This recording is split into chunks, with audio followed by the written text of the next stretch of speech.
Hey guys, welcome back to another episode with me, Mowse. I'm a bit sick, so I'm sorry if my voice sounds a bit horrible today.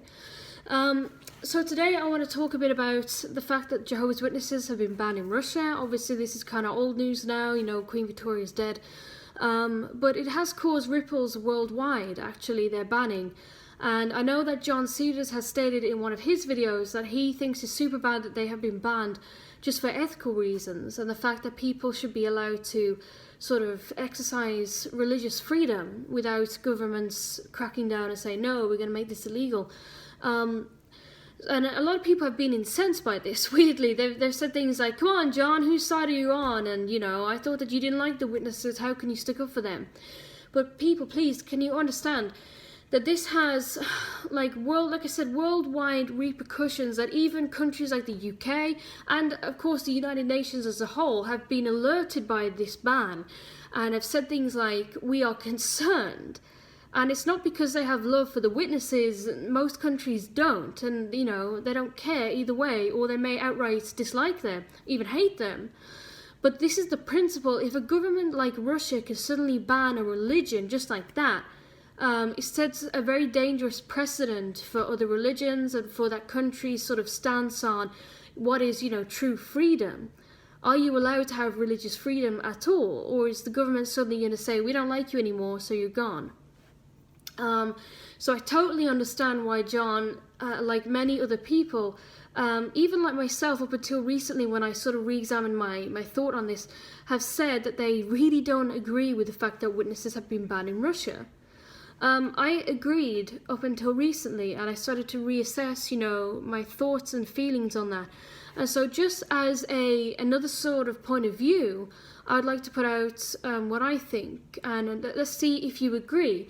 So just think to yourselves, you know, throughout this video, the question for yourself.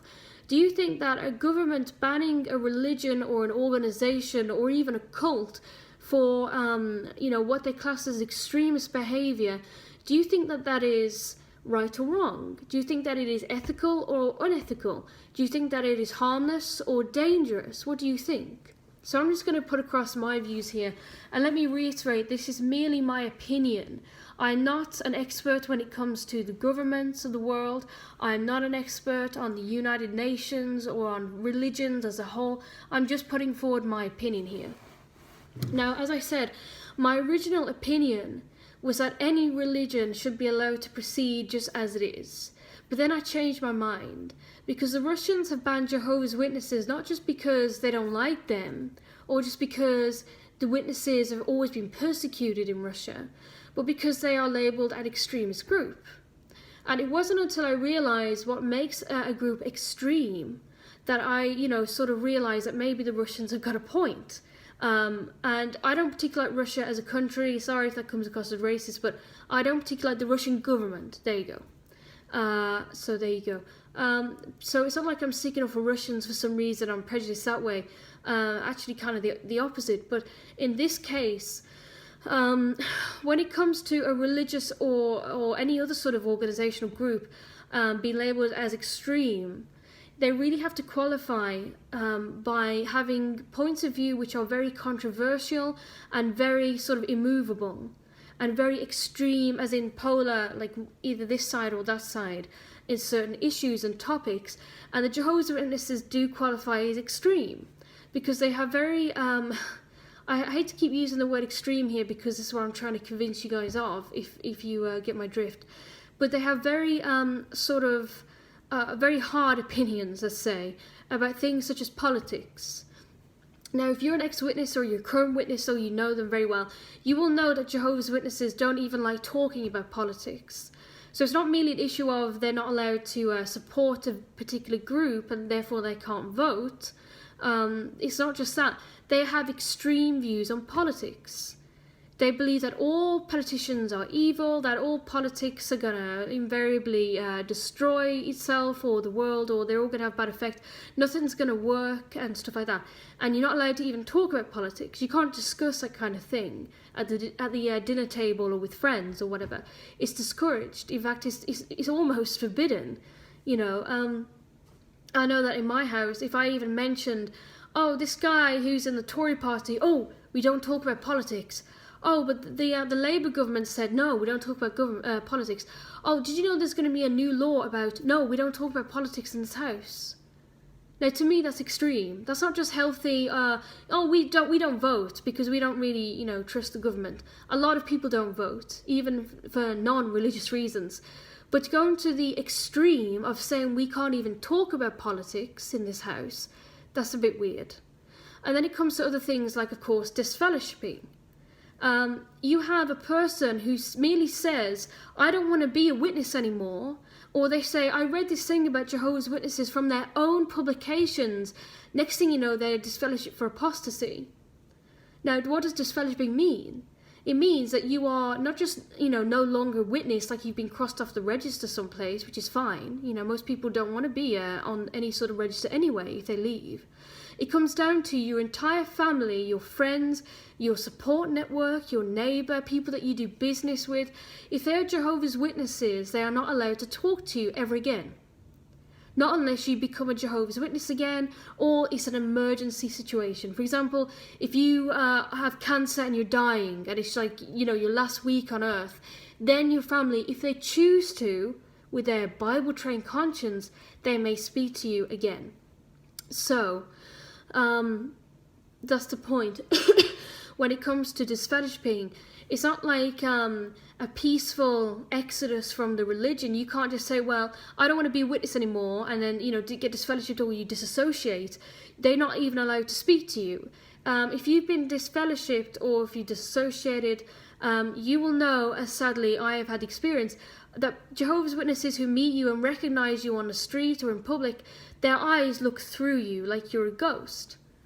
Now, when I had a therapist once and she asked me about my life, and I mentioned that I was disfellowshipped, and she said, what's that? And I explained, and she said she can't believe that kind of treatment, like full-on excommunication, even happens these days. Well, it does.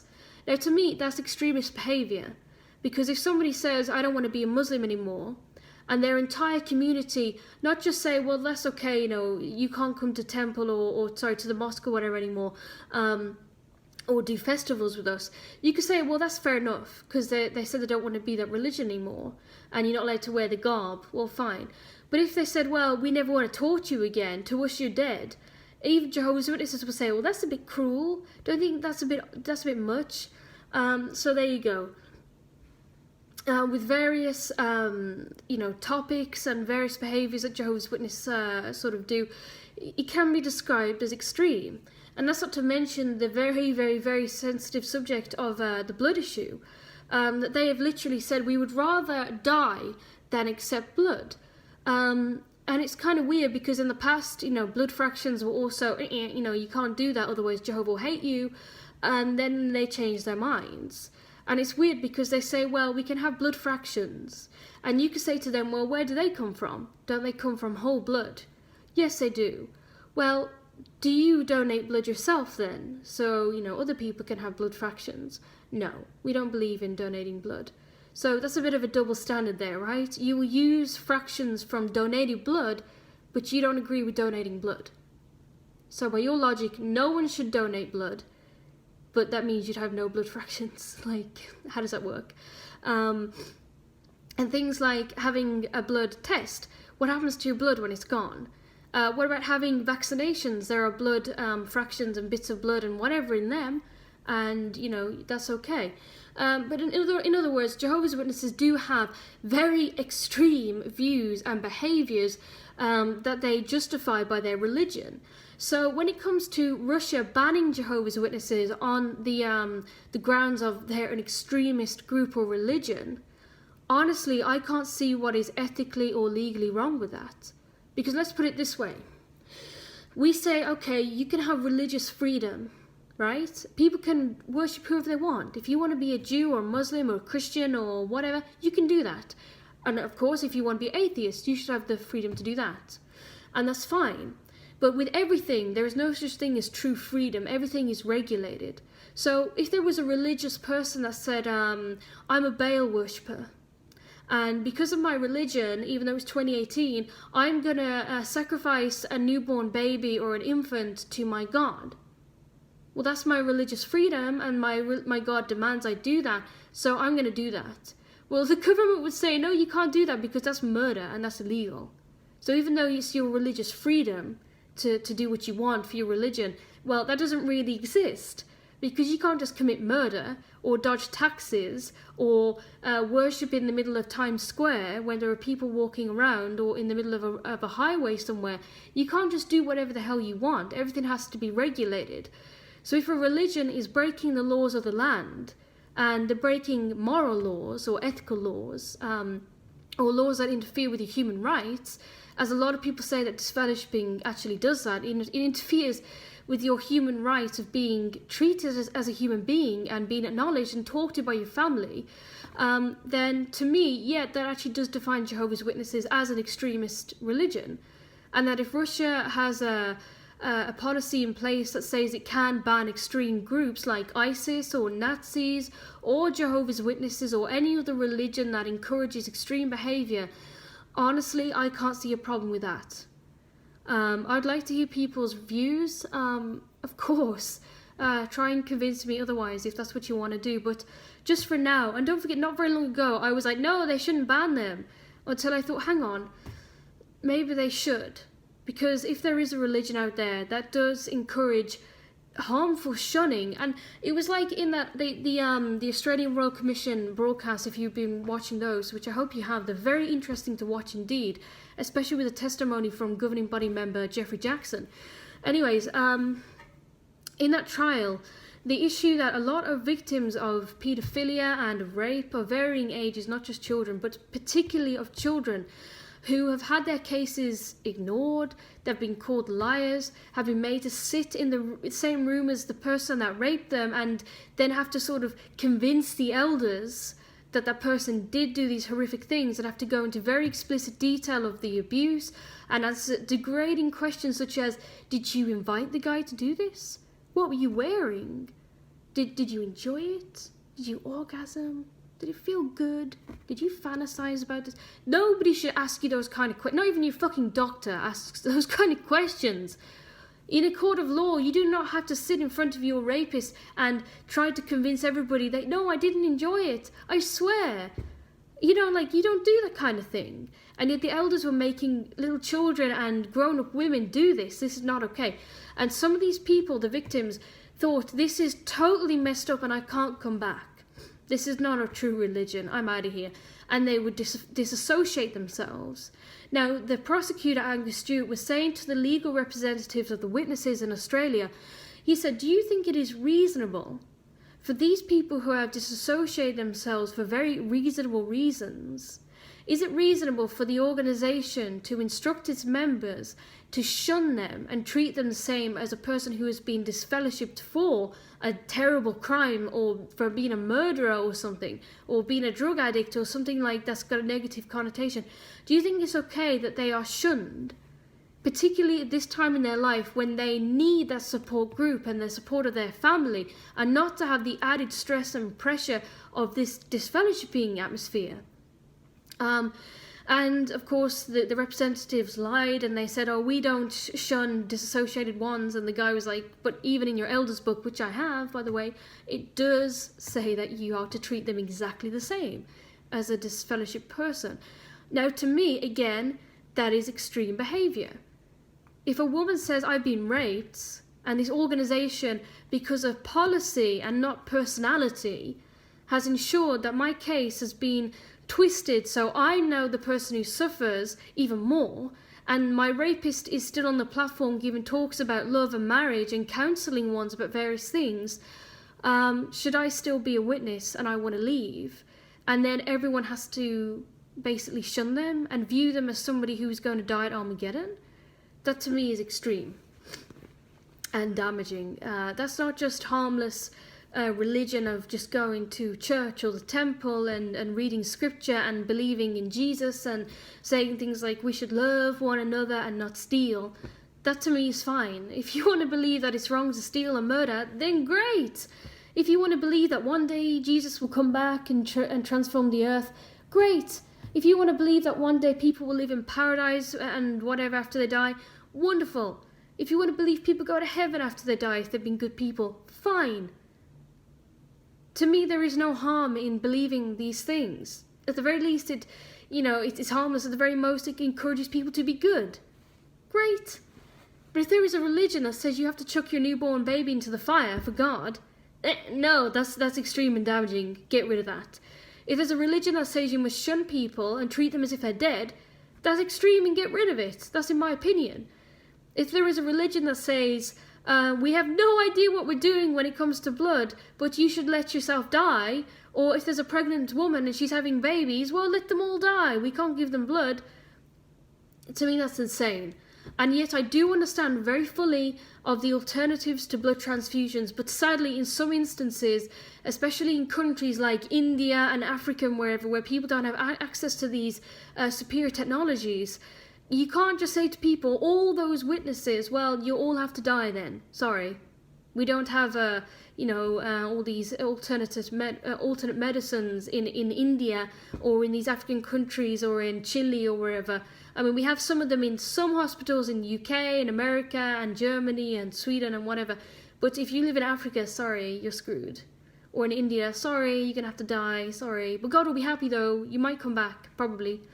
To me, that's not acceptable. To me, that is extreme. And of course, it's your personal choice of what medication you want to get, and you don't have to have an operation or have chemotherapy or take pills or have whatever you want. You don't have to do that. You don't have to do, of course not. But if a policy says, like the Catholics, you're not allowed to have contraception, to me that's extreme. If an organisation says you can't have blood in any fashion because the scripture says you can't eat blood, that to me is extreme. But that's my opinion anyway. So I'd like to hear from you guys what you think about the whole Russia banning Jehovah's Witnesses. And please don't forget, they've banned them on the grounds that they are extremists. Their views do qualify as extreme because they have very polarized views on things. They're never going to change those views, and those kind of views lead them to practice, extreme behavior like shunning. And for example, if you are homosexual and you're a Jehovah's Witness, their literature literally says that you are estranged from God, that you are perverted, that you weren't born that way, that these practices are learned, that you can change. What the hell are they on about? They have no idea about homosexuality. They even say that people who masturbate with people of the same sex can turn them into homosexuals. Who the hell masturbates with somebody in the same room anyway? I don't get their logic. Oh my God. And I say that ironically. But yeah, it's up to you anyway, what you believe and what your opinions are of the banning in Russia. But please don't forget why they've banned them. It's not just because they don't like witnesses or because it annoys people that they knock on the door a few times a week. They are banning them because they are classed as an extremist group. If you are a little confused as to why Jehovah's Witnesses are given such bad press and why a lot of ex-witnesses are disgusted with Jehovah's Witnesses, maybe your opinion of them or experience of them is limited to going to meetings and on a ministry, and you just think that they preach good things and that God and Jesus are different. Okay, fine. But you need to dig into this religion. Some things I found out shocked me, really did. They would make your hair fall out if all you think of the religion is that they merely knock doors and things. There is so much more to this religion than just that. So do your research, which is something also that they ban. I think that a group that forbids its members to research their own history and to learn anything even about themselves or ex-members from any other source other than their own website, which has very limited information, and even the literature quoted there, they all have dead links. I think anything pre-2000 just has dead links. You can't even click on an Awake or Watchtower from, say, the 80s or whatever. To me, a religion that prevents its own members from finding out the truth or just digging into the history or just finding out any information just out of curiosity or interest, to me that's extreme. That reminds me of places like China, where they can't just have a free internet, or places like North Korea where they can't just Google, normal things that we take for granted in other countries. To me that's extreme. That's censorship at its almost very highest level.